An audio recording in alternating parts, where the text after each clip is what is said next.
Y ahora, permitamos que el Espíritu Santo que mora en cada uno de nosotros abra nuestro entendimiento y corazones para poder escuchar y obedecer su palabra mediante el mensaje de Dios que nos trae el pastor Samuel Villavicencio Burgos con el tema Un llamado especial. Escuchemos con atención y reverencia.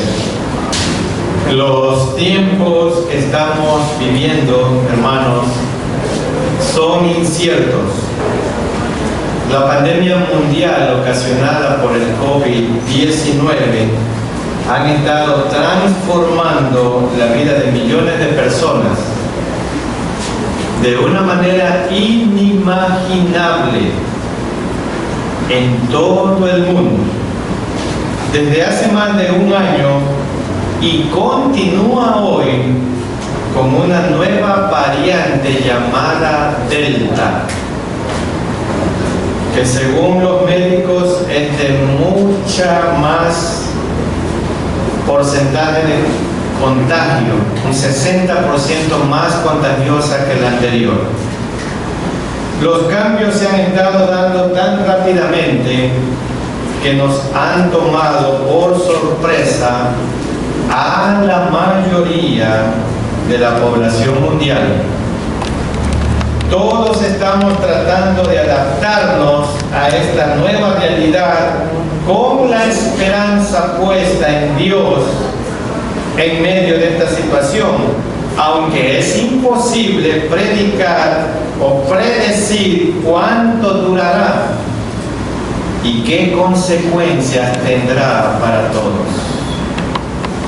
En estos días de crisis y de posibles confinamientos, he estado meditando en diferentes principios basados en la Biblia y en mi perspectiva como seguidor de Jesucristo, la pregunta que surge es la siguiente: ¿podemos hacer misiones en estos tiempos difíciles? ¿Podemos hacer misiones en estos tiempos difíciles? No importa cuán injusto parezca el mundo presente, nosotros como siervos de Dios estamos para evangelizar este mundo, más aún en estos tiempos difíciles de la nueva variante Delta. El cristianismo y las misiones van ligados de modo inseparable. Es difícil imaginar dónde estaría el cristiano hoy si no hubiera existido ese esfuerzo enérgico y misionero que surgió después de Pentecostés y continuó por algunos siglos más. Quizás sería ahora una religión antigua, el Evangelio, estudiada por los eruditos, pero poco conocida fuera de las fronteras de su país de origen. Desde el principio el cristianismo fue diferente de otras religiones. El mandamiento a salir, a llevar las buenas nuevas, constituía el corazón mismo de la fe. La primera generación de creyentes cambió al mundo al llevar el mensaje del Evangelio fuera de las fronteras de Palestina, hasta Roma, en el occidente, y a casi todos los centros urbanos principales en el oriente del imperio. Lo que comenzó como una secta judía en el año 30 después de Cristo, ya era una religión mundial en el año 60 después de Cristo. Inspirados por el liderazgo de grandes cristianos tales como Pablo, como Pedro, esparcidos por la persecución, se convirtieron en evangelistas que llevaban consigo el mensaje de Cristo.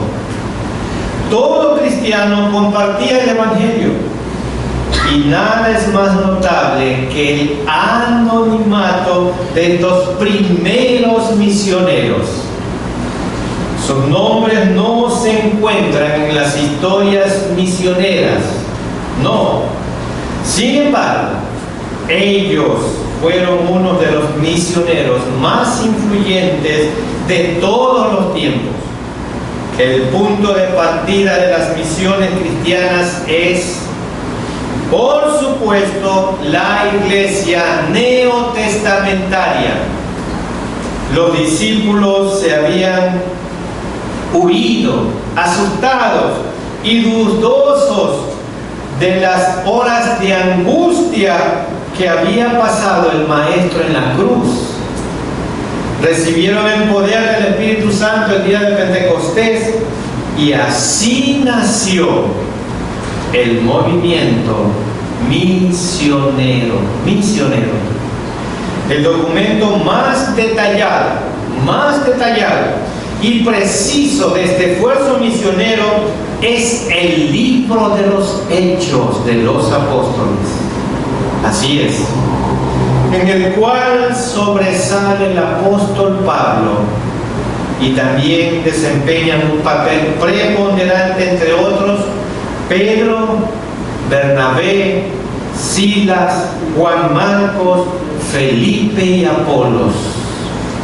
Fuera de la Escritura, se sabe poco de esta primera generación de cristianos, de esta primera generación de misioneros cristianos, excepto por los relatos de la tradición, algunos de los cuales declaran que los propios discípulos de Jesús llevaron el Evangelio a otras tierras. Se dice que Mateo fue a Etiopía, Andrés a Escitia, Bartolomé a la India y Arabia, y Tomás también a la India, el primero misionero. El apóstol Pablo, sin lugar a dudas, es el más grande misionero de la iglesia primitiva. Pablo ha sido al mismo tiempo el prototipo, el modelo y la inspiración de millares de sucesores. Muchos lo consideran como el más grande de los misioneros de todas las épocas, quien realizó el ministerio extraordinario de establecer el cristianismo desde las raíces y aseguró así su crecimiento y estabilidad en los siglos siguientes hasta el día de hoy. Sin embargo, desde un punto de vista muy humano, Pablo es una de las figuras menos impresionantes de lo que algunos de sus devotos quisieran que fuera. En muchos aspectos él fue un hombre común y se enfrentó a los mismos problemas que han tenido que encarar los misioneros desde entonces. La historia bíblica de la vida y del ministerio de Pablo es bien conocida. La Gran Comisión es uno de los pasajes más significativos de la Sagrada Biblia. Primero, es la última orden registrada, dada por Jesús a sus discípulos, la Gran Comisión. Y en segundo lugar, es un llamado especial de Jesucristo para todos sus seguidores que actuemos específicamente en esta tierra. La Gran Comisión se encuentra en los 4 evangelios, Mateo, Marcos, Lucas y Juan, pero para el desarrollo de este mensaje en esta mañana vamos a tomarla del evangelio de Mateo. Mateo 28, 16 al 20 voy a leer. Amén. Pero los 11 discípulos se fueron a Galilea, al monte donde Jesús le había ordenado. Y cuando le vieron, le adoraron, pero algunos dudaban. Y Jesús se acercó y les habló diciendo: toda potestad me es dada en el cielo y en la tierra. Por tanto, y aquí está un imperativo, id y hacer discípulos a todas las naciones, bautizándolos en el nombre del Padre, del Hijo y del Espíritu Santo, enseñándoles que guarden todas las cosas que os he mandado, y he aquí, yo estoy con vosotros todos los días hasta el fin del mundo. Amén. Bueno, aquí tenemos la gran comisión. Es el final, y escuchen bien, es el final de un evangelio y el comienzo de la fe en acción para todos nosotros los cristianos. Este mandamiento de Jesús, hermanos, es muy importante porque es una orden personal a todos los cristianos hoy. Tener una fe profunda en Jesucristo, como nos indica el versículo 18, Mateo 28, 18. Y Jesús se acercó y les habló diciendo: toda potestad o todo poder me es dada en el cielo y en la tierra. Y con ese poder que es dado a Él, nos ordena a nosotros evangelizar esta tierra. Toda potestad me es dada en el cielo y en la tierra. Esta es una afirmación increíblemente poderosa que exige fe en Jesucristo, validando su poder en las vidas de los cristianos y en su compromiso que tenemos con Él. Este versículo actúa como una clara afirmación de la omnipotencia de Cristo, por lo tanto, de su deidad. Si los cristianos no creemos esta afirmación, no existe una fe completa. Jesús es muy claro acerca de su autoridad en este mundo. Su autoridad es completa y total desde el mismo comienzo del universo, del tiempo. Y vamos rápidamente, sin detenernos tanto, ¿por qué tiene tanta autoridad? ¿Qué le da tanta autoridad para ordenarnos a nosotros evangelizar esta tierra? Y Juan, capítulo 1, versículos del 1 al 3, dice lo siguiente. Sin perder la cita de Mateo 28, vamos a Juan capítulo 1, versículos 1 al 3. Sin perder la base que tenemos como Mateo 28. Y dice Juan 1:1, en el principio era el verbo, y el verbo era con Dios, y el verbo era Dios. Cuando leemos aquí la palabra verbo, significa palabra, la voz. Este era en el principio con Dios. Todas las cosas, y escuche bien, todas las cosas por Él fueron hechas, o sea, por su palabra, y sin Él nada de lo que ha sido hecho fue hecho. Sin la palabra, sin el verbo. Lo que Juan nos está diciendo es esto: la palabra no es una de las cosas creadas. La palabra ya existía cuando comenzó la creación. La palabra no es una parte del mundo que empezó a existir en un tiempo. No. La palabra es parte de la eternidad y estaba con Dios antes que empezara el tiempo y el universo. Así es. Juan está pensando en lo que se conoce como la preexistencia de Cristo. Juan declara que Jesús fue el agente divino responsable de toda la creación. ¿Y cómo lo hizo? Con su palabra. El versículo 20, Jesús da una orden específica. Mateo 28, 20. Miren la orden específica que da el creador de todo, el que tiene el poder sobre todo, la omnisciencia, omnipresencia sobre todo. Y Mateo 28, 20 dice: enseñándoles que guarden todas las cosas que os he mandado, y he aquí, yo estoy con vosotros todos los días hasta el fin del mundo. Amén. Esto fue la última parte que Jesús resucitado en persona le manifestó a sus discípulos antes de ascender a los cielos.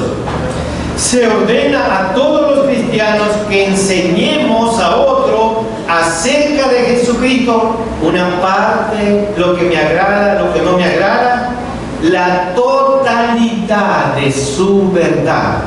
Esa es la orden, que enseñemos la totalidad de su verdad.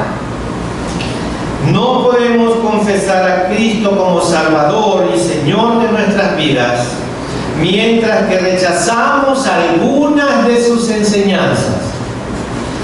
Al enseñar las verdades de Cristo, aquí en el versículo 20, declara que podemos estar seguros mediante la fe de que Jesucristo nos sostendrá y estará con nosotros hasta el fin. Este hecho ha comprobado ser confiable a través de los siglos, a medida que los creyentes han escuchado, aceptado y compartido las buenas nuevas de salvación.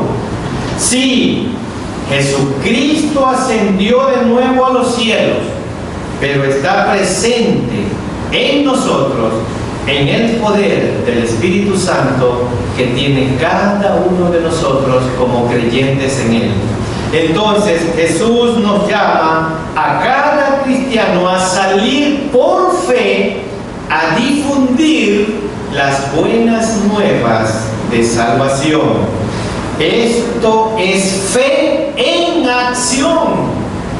La gente que obedece este mandamiento cambia su vida espiritual para siempre. La iglesia que obedece este mandamiento cambia su vida espiritual para siempre. Puede ser el compartir las buenas con un vecino, o el mudarse a otro país para llegar a gente que aún no ha escuchado de Cristo. Puede ser el compartir con los niños menos afortunados de la misma calle donde usted vive, o el difundir la palabra de un pueblo que quede a 2 horas de distancia que usted tiene que viajar. Donde quiera que vayamos, cada cristiano fiel está obligado a través de la obediencia a Cristo a compartir el Evangelio de Dios. Si usted es un creyente en Jesucristo, ¿dónde le ha llamado Él para ir? ¿Dónde le ha llamado Él para ir? ¿A quién le ha puesto Dios en su corazón para que comparta el regalo de la salvación? ¿A alguien en su barrio? ¿A alguien en su sector? ¿Qué pasos puede tomar, pequeños o grandes, con el conocimiento de Cristo, sabiendo que Él estará siempre con usted para ser discípulo a las naciones? ¿Tiene ese privilegio, ese llamado de hacer misiones? Y entonces la gran pregunta es, ¿cuál es la misión de la iglesia? ¿Cuál es la misión de la iglesia hoy? ¿Cuál? Solemos aprender de memoria los versos que componen lo que se llama la Gran Comisión, y que en otras partes lo han llamado la Gran Omisión.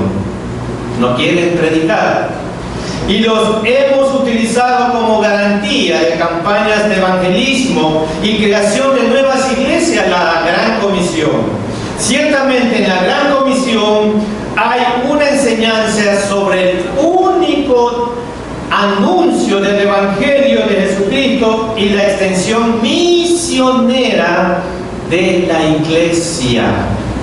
No obstante, revisemos el orden para descubrir en qué consiste la gran comisión de Cristo resucitado que puso en manos de nosotros su iglesia, que la puso en primer lugar de sus apóstoles y ahora está en manos de nosotros ese privilegio como su iglesia que somos. Y vamos a comenzar a analizar rápidamente la gran comisión y empezamos por el versículo 19, Mateo 28, 19. Amén.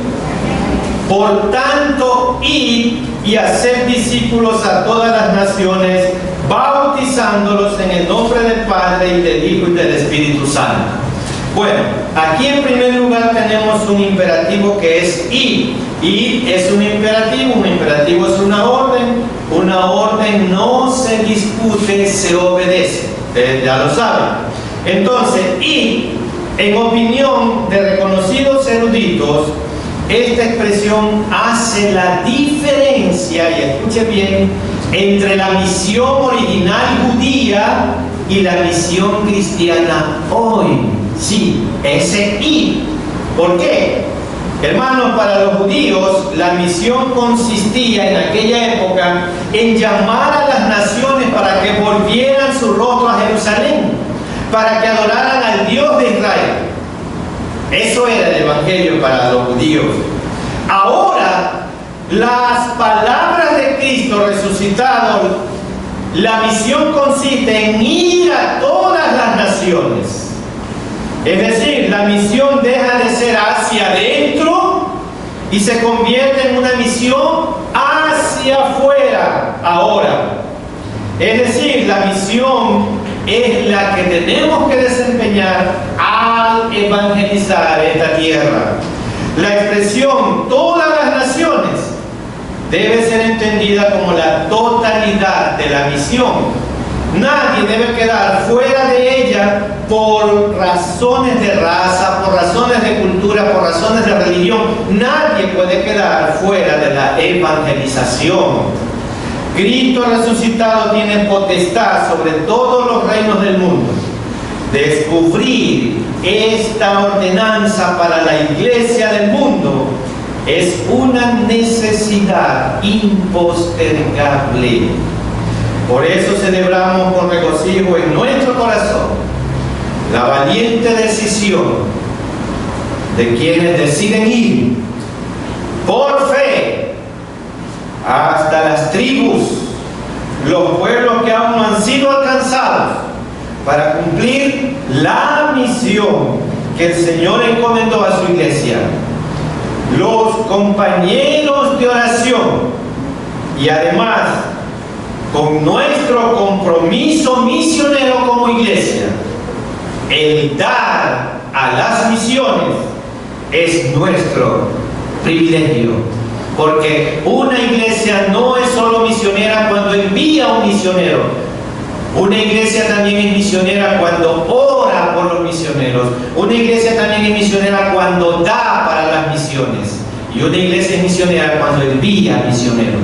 Entonces nosotros todavía no estamos en la capacidad de enviar un misionero, pero sí estamos en la capacidad de orar y de dar para las misiones.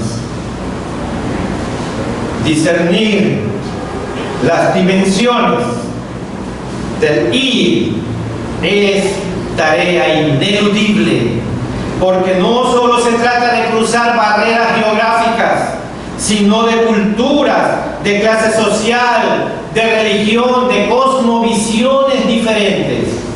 Nuestra misma ciudad es un mosaico de subculturas, la ciudad de Guayaquil, que debemos alcanzar por la iglesia para llevar el evangelio del reino a todo hombre, a toda raza, a todo sexo, a toda cultura, aquí mismo dentro de nuestra ciudad.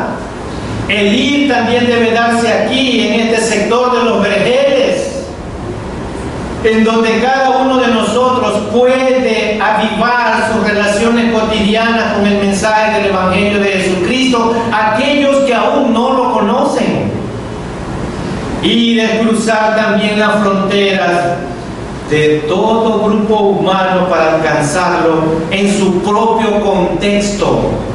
Hacer discípulos no se agota con el anuncio del Evangelio del Reino, ni a un llamamiento a la conversión, no se agota. Y voy a leer versículos 19 y 20, mire qué más tenemos que hacer. Mateo 10, 28, 19 y 20. Por tanto, id y hacer discípulos a todas las naciones, bautizándolos en el nombre del Padre, del Hijo y del Espíritu Santo, enseñándoles que guarden todas las cosas que os he mandado, y he aquí yo estoy con vosotros todos los días hasta el fin del mundo. Amén. Vemos, hermanos, en estos versículos que la tarea señalada por nuestro Señor Jesucristo dice que después de hacer discípulos, o sea, después de predicar el Evangelio y las personas creen, consiste en dos grandes variantes. ¿Cuáles son? El bautismo y la instrucción. Así dicen los versículos 19 y 20. Y entonces analicemos rápidamente el bautismo. Versículo 19. Por tanto, id a ser discípulos a todas las naciones, bautizándoles.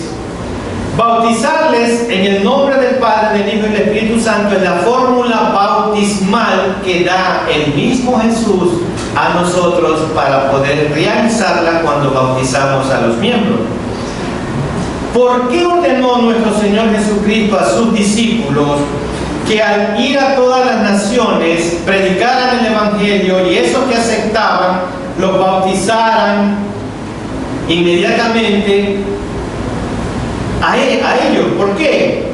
Porque el bautismo, hermanos, es un símbolo que significa, en primer lugar, que el hombre se ha arrepentido de sus pecados, ha creído en Cristo como su Señor y Salvador y ha resucitado con Él a una nueva vida. El bautismo es testimonio de un cambio de vida en la dimensión del reino de Dios.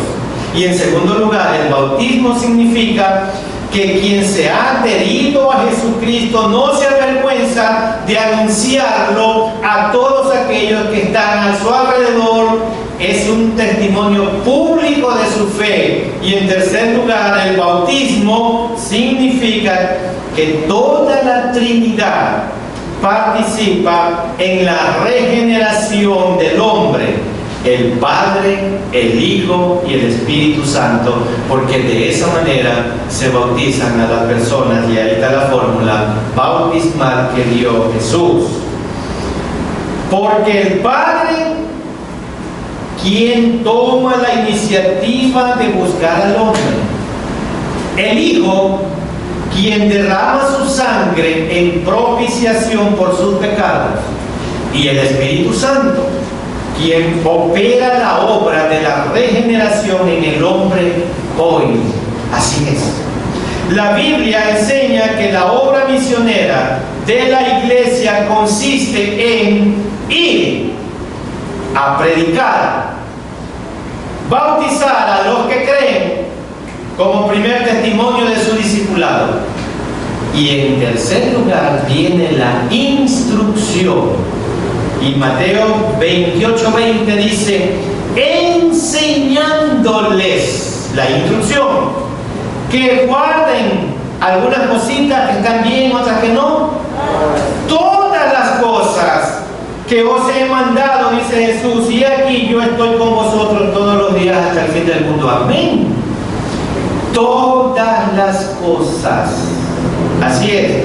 La enseñanza de las instrucciones de Cristo no es algo adicional o secundario a la conversión, no.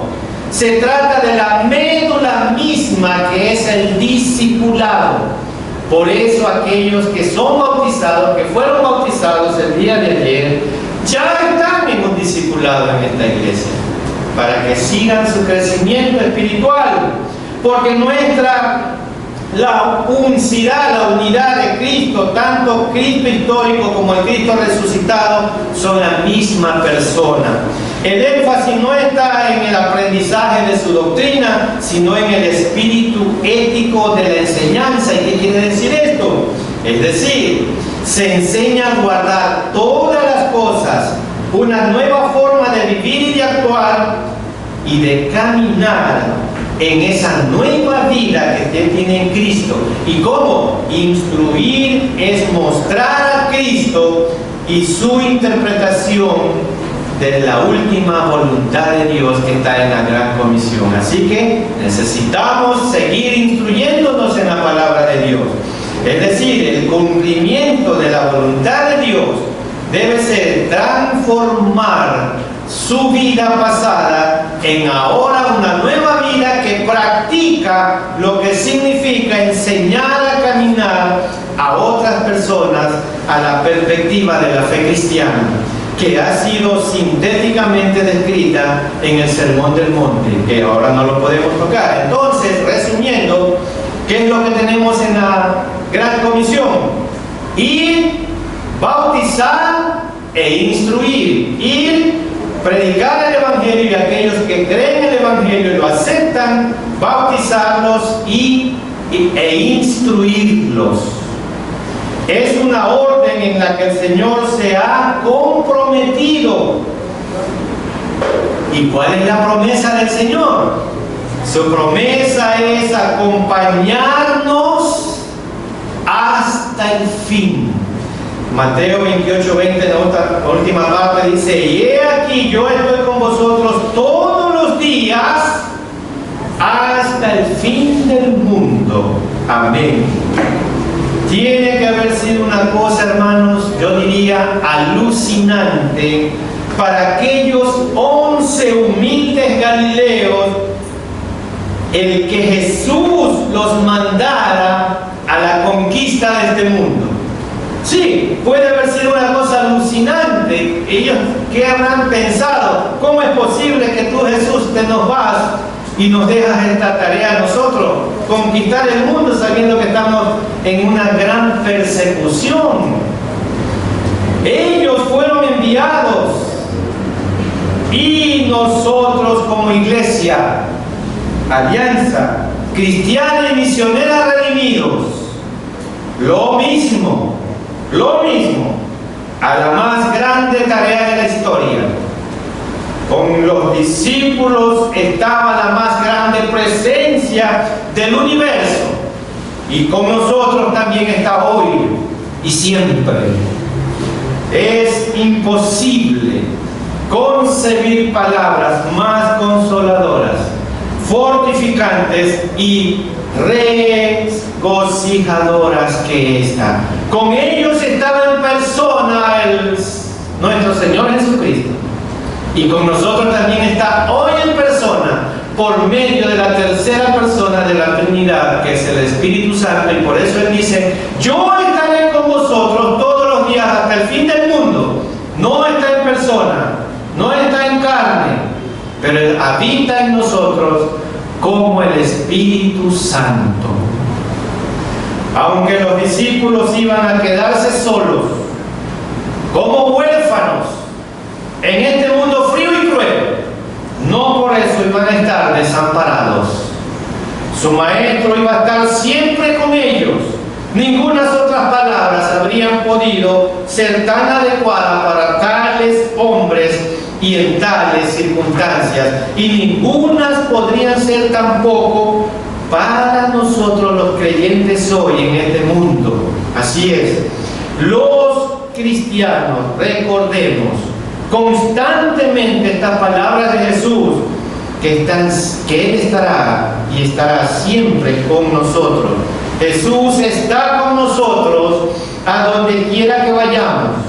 Él está diariamente con nosotros para perdonar, para santificar y para fortificar y guiar y dirigir a aquellos que creemos en Él. Él está con nosotros en nuestro pesar. Él está con nosotros en nuestra alegría, en las enfermedades, en la salud, en vida, en muerte, en tiempo y en eternidad. Siempre Él estará con nosotros, porque eso Él lo ha prometido. ¿Qué mayor consuelo que este podemos desear nosotros como cristianos, como miembros de su iglesia? ¿Qué mayor consuelo? En cualquier evento, nunca estamos en completo desamparo y abandono, porque la promesa de Jesús es estar siempre con nosotros. Jesucristo siempre está con nosotros. Podemos volver los ojos hacia el sepulcro y decir como David en el Salmo 23:4: aunque ande en valle de sombra de muerte, no temeré mal alguno. ¿Por qué? Porque tú estarás conmigo. Tu vara y tu callado me infundirá aliento. Tú estarás conmigo, aunque ande en valle de sombra de esta pandemia de muerte, tú estarás conmigo. Aunque el COVID me quiera detener las misiones, aunque el COVID, la nueva pandemia, quiera detener las misiones, el Señor ha prometido que estará con cada uno de nosotros. Su vara y su callado nos infundirán aliento. La muerte proyecta una sombra aterradora sobre nuestras vidas por todo lo que estamos viviendo actualmente, porque estamos completamente indefensos cuando la muerte llega.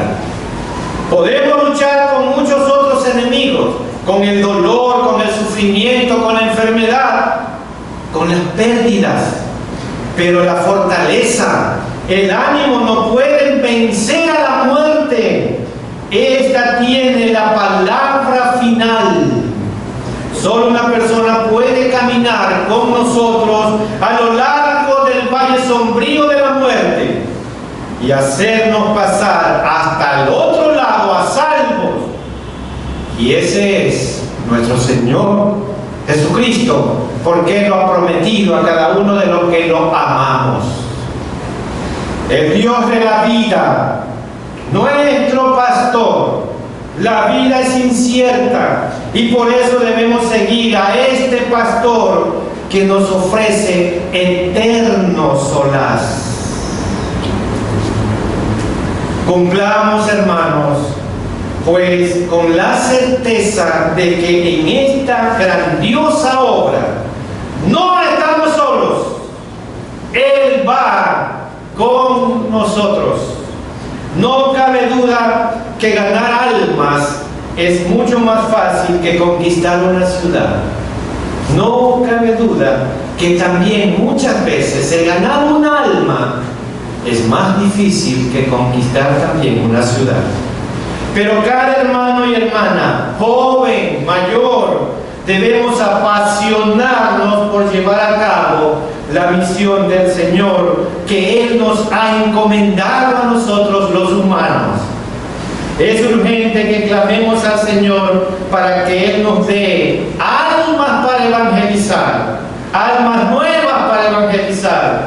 No nos podemos conformar con que ya tengamos una congregación aquí y nos sentimos felices por estar cómodamente sentados.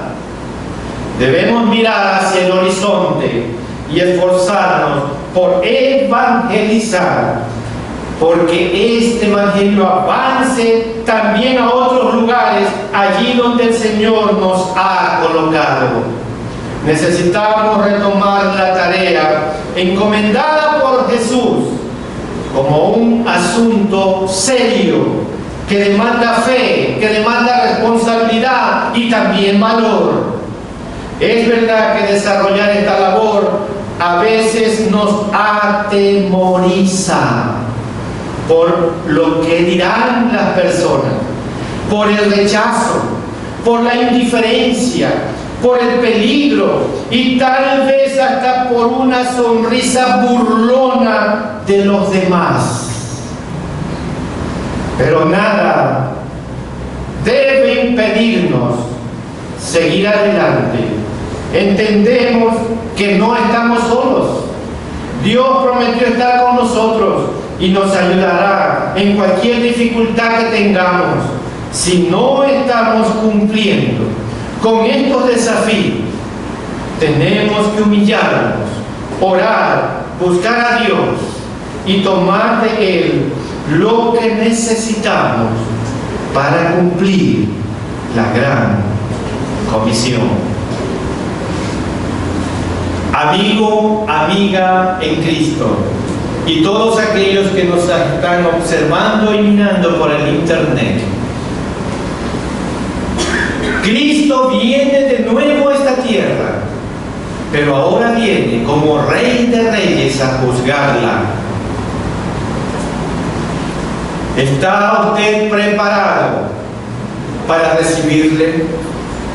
¿Está su iglesia preparada para recibirle, porque nuestra esperanza es la segunda gloriosa venida de Cristo a esta tierra. Y la pregunta es, ¿estamos preparados para el encuentro con Él? Si no lo está, esta es su oportunidad. No la desprecie. Sí, usted que nos está observando por el internet, si usted aún no está preparado para el encuentro con el Señor, esta es su oportunidad. Y yo desde aquí le animo. ¿Sabe por qué le animo? Dios necesita obreros hoy más que ayer, porque la mies es mucha, pero los obreros son pocos. Lo único que tiene que hacer ahora es arrepentirse sinceramente de todos sus pecados y confesar con su boca que Cristo es su Señor y Salvador, y convertirse posteriormente en un misionero para que lleve el Evangelio a aquellas personas que aún no lo conocen. Le invito a usted que me está observando por el internet y a todos los presentes en esta sala que cierren sus ojos, inclinen su rostro en señal de reverencia a nuestro Dios, y voy a orar. Y me dirijo a usted que aún no está preparado para el encuentro con Dios. Repita conmigo esta oración que voy a componer desde aquí. Si quiere hacerlo en alta voz, hágalo. Si quiere hacerlo mentalmente, hágalo. Pero dígale al Señor así, dígale: Señor, he comprendido que soy un pecador y que necesito de tu misericordia para que tú, Señor, perdones todo lo malo que yo he hecho. Señor, quiero que transformes mi vida desde hoy en adelante para convertirme en un discípulo útil a tu obra. Pero para esto necesito que tú me perdones. Gracias, Señor, por aceptarme como uno más de tus hijos. Y ahora, Señor, te pido que me prepares para ser un fiel testigo de tu Evangelio. En el nombre de nuestro Señor Jesucristo. Amén.